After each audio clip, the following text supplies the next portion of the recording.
d'entre vous, Active Coaching Evolution, ici c'est votre ami Christophe qui vous parle pour un nouvel interview dans cette série des destins extraordinaires. Aujourd'hui j'ai le plaisir de recevoir, d'être reçu, d'être l'invité de mon ami Thierry Vollet, qui est un ami de longue date. Thierry qui est pilote de ligne sur Airbus A320 et qui a accepté gentiment de nous partager son expérience, à savoir son parcours, comment est-ce qu'il a fait pour parvenir jusqu'à cette profession assez extraordinaire qui est pilote de ligne. Est-ce que tu peux nous dire un petit peu d'où est-ce que ça t'est venu finalement cette idée de pilote de ligne? D'où ça vient ça? Alors bonjour à vous tous. En fait, l'idée m'est venue quand j'avais 4 ans. Au jardin de mes grands-parents, j'ai vu un DC-8 passer. C'était en 1975. Je l'ai regardé et c'était ça. Je voulais être pilote. Tu voulais être pilote. Donc je me souviens, on a fait toute notre scolarité ensemble avec Thierry et je me souviens qu'effectivement dans ta chambre, il y avait un magnifique poster de Swissair à l'époque. Je ne me souviens plus ce que c'était comme avion, mais je me souviens qu'il y avait cet avion qui était dans ta chambre. Et donc ça a été quelque chose qui t'a animé comme ça depuis l'âge de 4 ans finalement. Ouais. C'est assez fou. C'était un MD-83. Ironie du sort, le premier avion que j'ai piloté dans ma vie, c'était un MD-83. Il était suspendu au-dessus de mon lit pendant 15 ans. Toi, comment est-ce que ça s'est passé finalement ce parcours pour arriver à pilote? Est-ce que ça a été quelque chose qui s'est produit sans embûche et sans aucun problème? Comment ça s'est passé, si tu peux revenir sur ton parcours un petit peu? Pour reprendre ton mot, embûche, je crois que c'est vraiment le mot approprié. Ouais. Au début, il n'y avait pas de problème. J'étais très bon élève à l'école. J'étais certain de pouvoir réussir. Et puis un jour, tout d'un coup, j'ai dû porter des lunettes. Première embûche. Alors, je me rappelle, je les mettais 12-13 heures par jour. J'étais toujours avec mes lunettes pour pouvoir devenir pilote parce que je pensais pouvoir corriger. J'étais 6e primaire, le docteur m'a dit « Vous n'avez plus besoin de porter de lunettes ». Et là, je sautillais avec ma maman.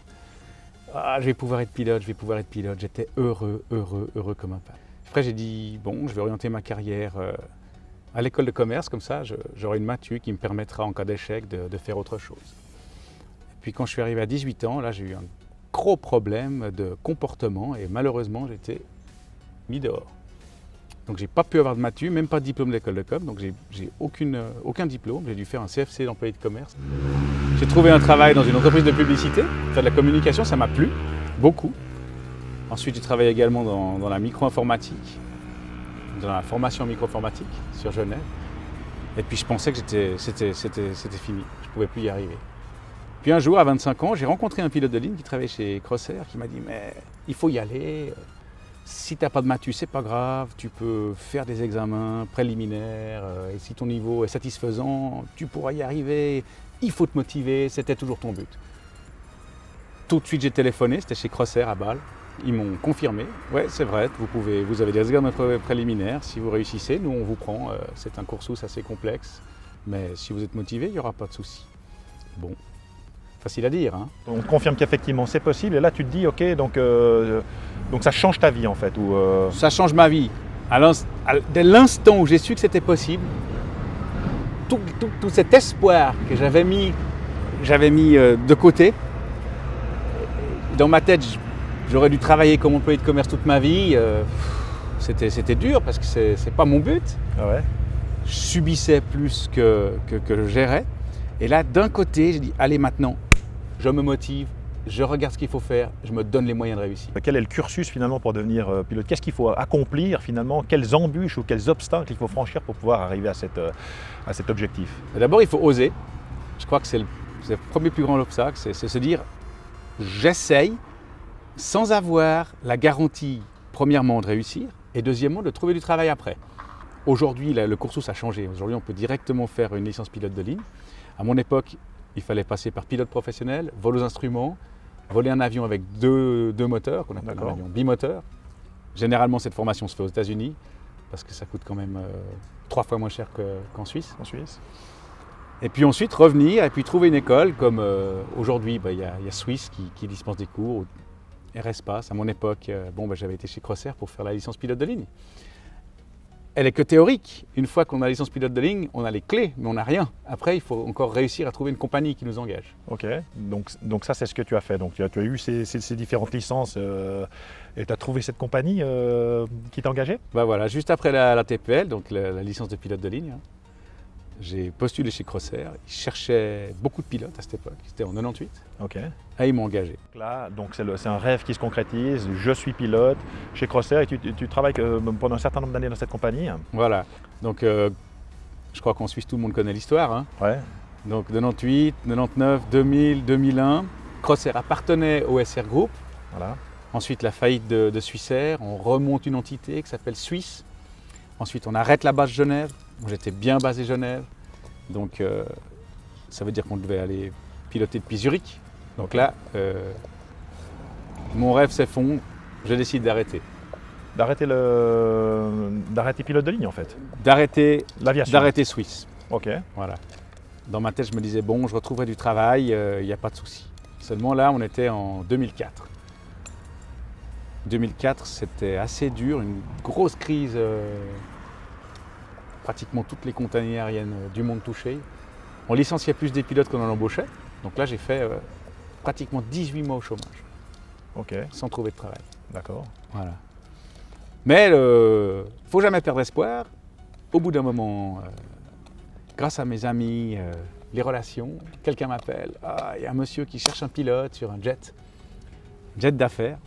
Je dis, oh, pourquoi pas. Donc je téléphone à ce monsieur. Un entretien, je lui explique ma motivation et je peux recommencer à piloter. Ok. Voilà. Donc cette fois donc sur un jet, donc un appareil qui est beaucoup plus petit. Voilà, un jet d'affaires. Un jet d'affaires, donc ok. Et là la différence finalement entre cette aviation de ligne et puis cette aviation d'affaires, qu'est-ce que c'est le même métier? C'est quelque chose de différent? C'est le même métier dans la mesure où on vole un avion et puis on est dans l'air. Ok. Bah, l'aviation de ligne, on reçoit un horaire. L'aviation d'affaires, on a, disons, plus de souplesse. Plus de souplesse. Ouais, je dirais que l'aviation de ligne, c'est 90% du pilotage et 10% des métiers annexes. Ouais. L'aviation d'affaires, c'est 90% des métiers annexes et puis 10% de pilotage. Ok. Donc le relationnel est très important, l'entretien de l'avion, tout ce qui est annexe, ça occupe 90% de notre temps de travail quand on fait de l'aviation d'affaires. Mais j'ai trouvé chaussure à mon pied, on peut dire. J'avais du plaisir. Et je suis devenu commandant de bord, ensuite training captain, instructeur. Ensuite, je suis devenu responsable de la sécurité des vols. Ok. J'ai travaillé 7 ans dans une compagnie privée d'aviation d'affaires. Et au bout de 7 ans, de nouveau, je décide d'arrêter. Ok. Donc sur quel critère en fait? Ma femme tombe malade, on a 2 enfants. Ok. J'étais pratiquement jamais à la maison. Il faut que je sois le soir à la maison. Et je me dis, allez, il faut que j'arrête, il faut que je me motive pour trouver un métier qui me satisfasse et où je suis le soir à la maison. Ok. Voilà. Donc là, je postule un peu partout, c'est très difficile. À Genève, il y avait EasyJet qui engageait. EasyJet, je pensais être trop vieux pour rentrer. Ok. Donc, je postule au CFF comme pilote de locomotive. D'accord. Pratiquement 1 an de long cursus de sélection. Tu peux imaginer, hein, tu es tout seul dans ta locomotive, tu as des fois 1000 personnes derrière. Tu ne peux pas donner les commandes à n'importe qui. Non, on doit faire confiance à la personne qui est devant. Et je suis pris. J'ai divisé mon salaire par 3. D'accord. Par contre, j'étais tous les soirs à la maison. Et là, je commence ma formation de mécanicien sur locomotive, c'est le terme approprié au CFF, hein, pilote de locomotive. Ouais. Et tout de suite, je me rends compte que ça ne me correspond pas. Ok. Je pensais que c'était transférable comme énergie. En fait, la 3e dimension me manque trop. On est tout seul dans sa locomotive. Moi, j'aime la communication. J'aime travailler en équipe. Et je me rends compte que ça ne le fera pas. D'accord. Mais j'ai 45 ans, 2 enfants, des grosses charges. Et ce travail, et rien d'autre. Ouais. Donc, je me remotive. Ok. Je retéléphone à des amis. Ouais. Et là, un ami me dit, écoute, ça engage dans notre compagnie. D'accord. Voilà. Et donc tu repasses les examens? Je repasse tous les examens qu'il faut, très dur, très dur. D'accord. Parallèlement à ma formation. Ok. Je me levais à 4h du matin et je me couchais à 11h pendant pratiquement 5 mois. Pour tout réviser? Pour réussir d'une part la formation de pilote de locomotive, okay. Si jamais j'avais rien d'autre, ouais. Et pour réussir les examens pour être réengagé comme pilote de ligne basé Genève. Ok, donc un travail de titan en fait. C'était pas facile hein, avec les enfants. Avec les enfants. Ouais. Et puis finalement, bonne nouvelle. Voilà, bonne nouvelle. Donc j'ai été engagé maintenant il y a 6 mois, début février. D'accord. Et je suis de nouveau heureux. Pilote de ligne. Pilote de ligne à nouveau. Tu voles sur un autre appareil maintenant, voilà, je crois encore. Sur Airbus A320. Et finalement, donc ça te permet d'avoir quelque chose de compatible avec ta vie de famille et ce métier de pilote qui a été tant rêvé finalement. Ouais, exactement. Donc poser, qu'est-ce que je recherche, qu'est-ce que j'ai besoin, qu'est-ce qui me satisfait, Ouais. Pilote, mais basé Genève et tous les soirs à la maison. Et c'est exactement ce que j'ai aujourd'hui. Et maintenant, donc, si tu regardes un petit peu ton parcours, j'entends que tu as fait, est-ce que tu as un conseil que tu pourrais donner peut-être à nos auditeurs qui pourraient se retrouver dans une situation similaire ou différente, hein, j'entends, mais qui pourraient être à la recherche d'un changement dans leur vie, qu'elle soit professionnelle ou privée. Quel conseil tu pourrais donner maintenant à la lumière finalement de ce parcours qui est assez exceptionnel, où il y a eu quand même pas mal de changements et pas mal de réussites aussi, j'ai envie de dire. Oui, alors, le changement, c'est dur. L'être humain, lui, il préfère pas changer. Dans sa zone de confort, il est bien. Mais par contre, le changement, c'est obligatoire. Le monde évolue. Notre corps change. Le monde dans lequel on vit change. Le monde, c'est du changement. Je crois que ces dernières années, ça change encore plus vite. De toute façon, changer, on doit changer. Donc, soit on se satisfait d'une vie confortable, dans laquelle on n'est pas vraiment heureux, soit on ose le changement.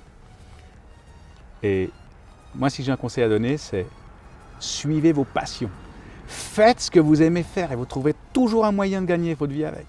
Mais ce que j'aimerais encore peut-être te poser comme question, c'est par rapport justement à cette motivation, comment est-ce que toi tu as fait pour trouver cette source de motivation? Comment est-ce que tu as fait pour trouver l'énergie, les ressources? Comment est-ce que tu as une idée où ça s'est fait de manière intuitive comme ça? Alors, au niveau de l'énergie, ça c'est formidable que tu en parles. C'est pas facile. Je crois que l'énergie, c'est la source. Si on n'a pas d'énergie, on n'arrive pas à changer. Et cette énergie, quand on se retrouve dans une période de chômage ou de doute, eh bien, on en a moins. Et c'est là où il faudrait en avoir. Donc, c'est vraiment difficile. Sans énergie, on ne peut rien faire. Maintenant, le moteur pour arriver à déclencher, à trouver cette énergie, je crois qu'il faut arriver à se visualiser à long terme. Se visualiser, ressourcer, avoir réussi ce changement. Donc, quelque part, ce n'est pas un travail. Je crois que le mot travail, il y a le mot labeur, hein, dureté, pénibilité. Et pour moi, le métier de pilote, bien sûr, c'est extrêmement éprouvant, mais on va toujours voler. Donc il reste associé au mot passion. Ok, donc j'entends passion. Est-ce que plaisir, c'est aussi quelque chose qui fait partie finalement de cette équation du succès? Sûr. Donc le plaisir, la passion, le plaisir, et c'est ça finalement qui te permet de démonter, de dépasser et déplacer des montagnes. Oui. Le plaisir, la passion, et puis ensuite arriver à le renouveler au quotidien. Ok. Voilà, ça c'est pas facile non plus. Mais malgré tout, chaque jour ou chaque matin, quand tu montes dans ton avion, il y a quoi? Il y a les mains qui sont moites, il y a l'excitation, il y a quelque chose comme ça qui se passe ou... Alors pas l'excitation, mais par contre, j'ai aucun problème à me lever le matin. C'est avec joie que... Avec une immense joie. Je me rappelle quand j'étais employé de commerce, chaque fois que le réveil sonnait, c'était très pénible pour me sortir du lit. Alors qu'aujourd'hui, 5 minutes ou 10 minutes avant que le réveil sonne, je suis réveillé. C'est formidable. Oui, c'est formidable. Donc c'est habiter sa vie vraiment avec passion et avec plaisir. C'est ce qu'on souhaite en tout cas à chacune, à chacun de nos auditeurs. Voilà, on arrive un petit peu au terme de cet entretien. Je te remercie d'avoir joué le jeu avec transparence et franchise. J'espère que nos auditeurs auront trouvé de la valeur dans cette capsule vidéo. Si c'est le cas, n'hésitez pas à mettre des pouces sous la vidéo, à la partager avec des personnes qui pourraient être inspirées ou à qui ça pourrait servir. Quant à moi, je vous retrouve bientôt dans une nouvelle interview de personnes extraordinaires pour partager justement ces différents destins de vie et démontrer qu'en chaque chose existe finalement une opportunité qu'il ne tient qu'à nous finalement de saisir pour changer nos journées, pour changer nos semaines et finalement changer nos vies. Alors voilà, c'était votre ami Christophe qui vous dit à bientôt pour de nouvelles aventures. Au revoir tout le monde. Merci.